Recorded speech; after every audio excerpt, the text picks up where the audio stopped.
2020 года адбываецца масавы з'езд беларусаў з радзімы.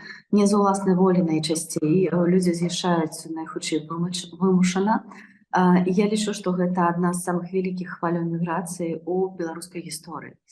Гэта непакоіць, таму што тыя людзі, якія з'язджаюць, найчасцей не вяртаюцца на радзіму нават пасля зменаў палітычных. Мы гэта разумеем, і гэта велізарная праблема. Не трэба гэта ўспрымаць як трагедыю, але, напэўна, гэта такі велізарны званочак і выклік, як нам працаваць далей з гэтымі людзьмі. Я разумею, што гэтыя людзі перадусім могуць быць разам з намі і будаваць моцную беларускую дыяспору.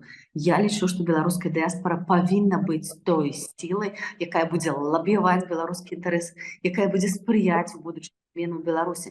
Памятаем, ёсць нацыі, у якіх мацнейшая дыяспора, як, напрыклад, ізраільская альбо армянская дыяспора, якія лаб'ююць інтарэсы сваіх краін.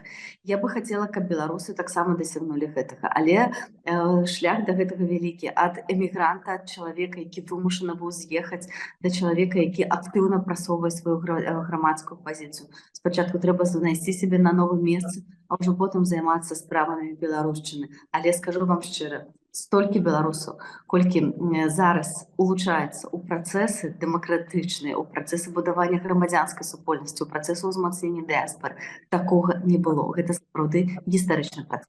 Канешне, калі ў краіне дабрабыт, людзі не з'язджаюць масава. Людзі з'язджаюць, калі не падабаецца, калі ім складана, калі ёсць пагроза іхняму жыццю, альбо яны не могуць проста забяспечыць сваю сям'ю, годнае жыццё.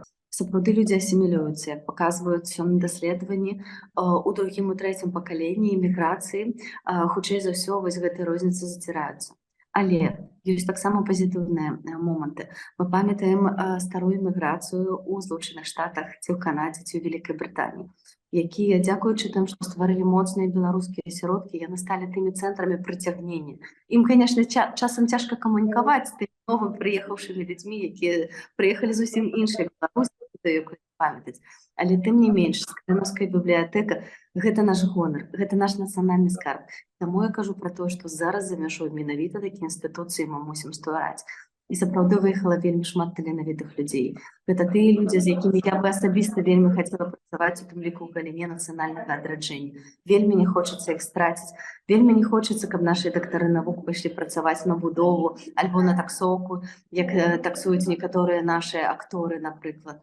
Таму нам трэба будаваць інстытуцыі тут, і вельмі хочацца, каб калісьці гэтыя інстытуцыі змаглі вярнуцца дадому. Мы стараемся ствараць супольнасці і ўзмацняць іх. Пры працы нашага прадстаўніцтва паўстаў, напрыклад, Беларускі інстытут кнігі. Гэта тое месца, дзе прамуюць беларускую літаратуру, дзе праз удзел у міжнародных імпрэзах мы расказваем пра Беларусь. Я лічу, што гэта вельмі важна, і ў дэмакратычных краінах такая інстытуцыя вельмі уплывовая насамрэч. Таксама мы паспрыялі і далучыліся да працэсу стварэння Беларускага інстытуту публічнай гісторыі.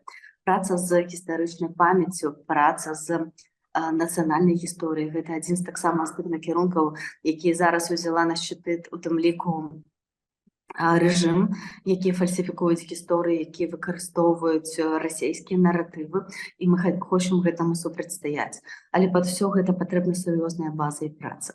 І мы лічым, што такой базай працы можа стаць праект Беларускага нацыянальнага даследчага універсітэта, які таксама мы распрацоўваем супольна. Удалося сабраць моцную каманду, удалося распрацаваць праект, які, мне падаецца, абсалютна годны, і калі ён рэалізуецца, ён можа стаць сапраўды беларускім гелем, то бок тым універсітэтам, які будзе будаваць нацыянальную эліту. Альбо пабудова сеткі школак для таго, каб настаўнікі і дзеткі маглі вучыць беларускую мову і таксама мець беларускіх сяброў і вакол школ будаваць супольнасць.